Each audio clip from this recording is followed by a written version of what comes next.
Hello, this is Notser, and today we're doing a first impression video. It's for the Tier 4 Premium Austro-Hungarian Battleship, Viribus Unitis. And as of the 21st of December, you cannot select an Austro-Hungarian flag in place of the German. The Pan-Asian Destroyer line offers this feature.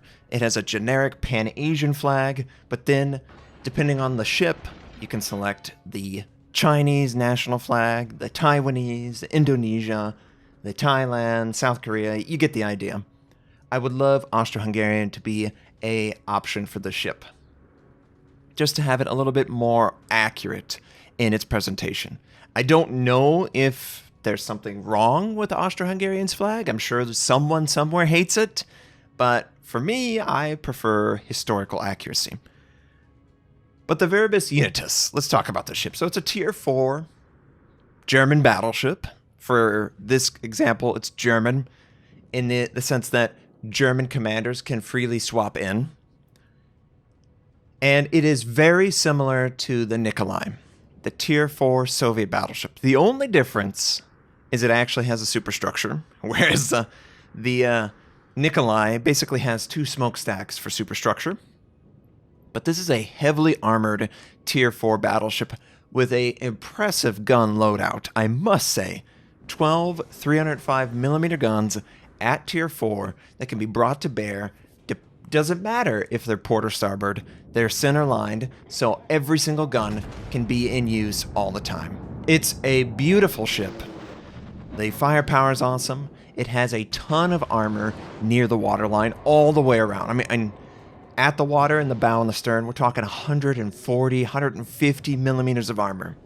Impossible to overmatch. But it also keeps all the AP inside if you were to fire on the bow or the stern. It looks great. Love the camouflage. It plays great. The only downside, and in this game I don't have the speed flag, the only downside is its speed. It's horrendously slow. 20 knots is the best it can hope to be. And with a speed flag, 21.5. So you're going to be slow. You're going to be moving slow always. You're going to see the battle happen before you can even get there. And that's really frustrating because your guns are awesome. They're absolutely awesome. Your concealment is probably too good, if I'm going to be completely honest. I'll show you an example of what's too good about it. But 9-kilometer range with a 19 skill commander. This commander is, I think it's just a tanky commander that I chose to equip with Viribus Unitis. I was trying to take advantage of the fact that most of the armor would cause high explosive to shatter. And then on top of that, lower fire number to 3. It'll take less fire damage. And, AP itself is going to be difficult. So this ship is pretty impressive. On paper, it is a very respectable Tier 4. And that probably means it's going to be nerfed, right? It's too good. It's at a tier in a bracket where the ships are not good. They're actually very bad, or they're mediocre at best. And bringing in a very effective premium Tier 4, well, it's just going to be the Nikolai all over again. Really, really powerful.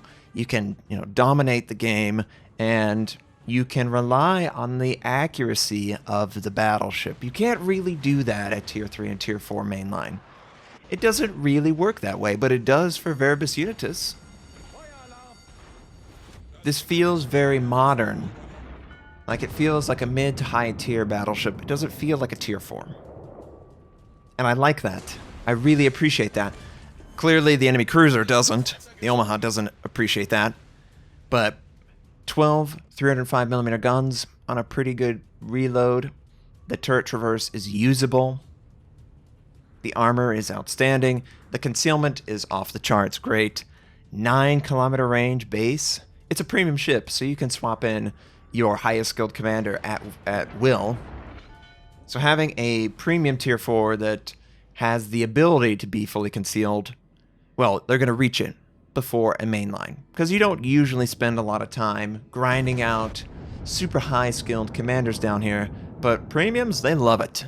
They have it all the time. But the speed is the issue. It's a slow ship. And if you play the Colorado or the New Mexico, or if you're familiar with the American battleship play, you find that the battle happens with or without you. You can't really get into the battle as fast as you would like, and you certainly can't disengage from the battle. That is a big downside.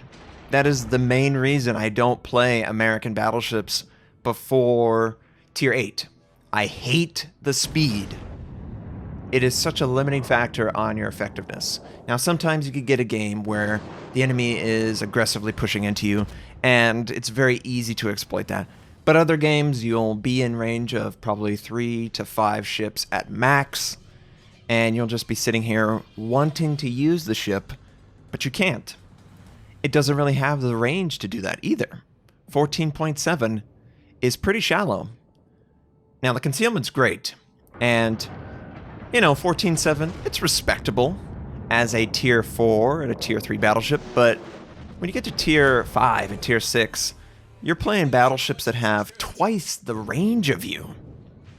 Or they can extend it out. The Americans can extend out their range, so their slow ship doesn't feel incredibly slow all the time.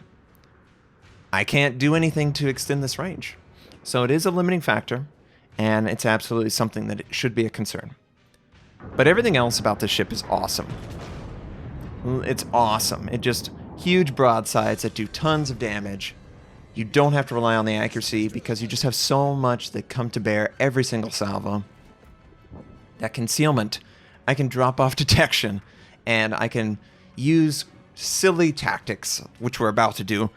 Me and Alaska, we're going to be using his smoke. And at the time, I had no idea what the smoke firing concealment of the ship was. I expected it to be greater than 9 kilometers, maybe somewhere in the 10 to 12 region.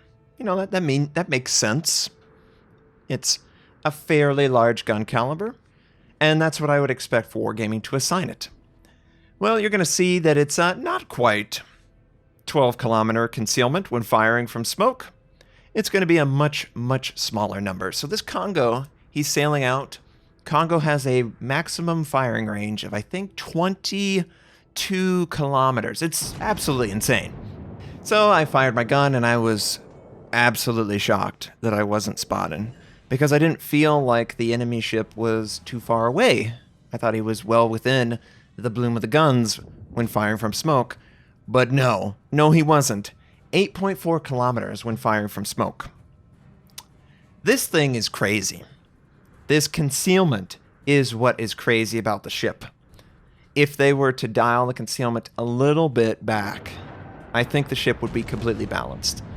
As it stands right now, the only thing keeping it from just running riot over every single game is its speed.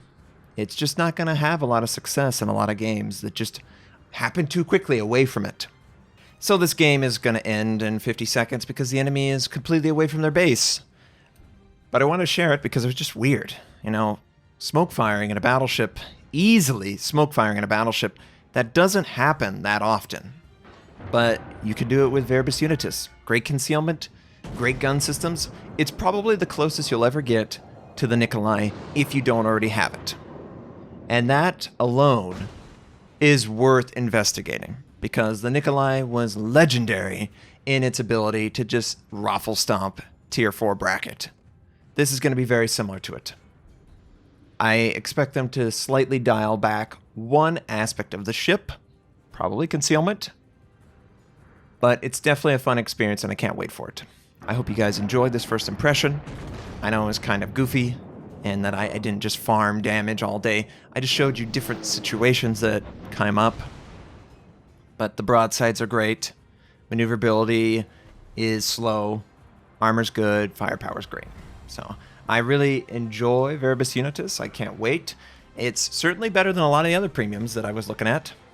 We got 3 kills. We helped capture the base with a friendly Clemson, and we had that funny situation with the smoke. I hope you enjoyed this first impression. I hope you have a wonderful day, and I'll catch you next time.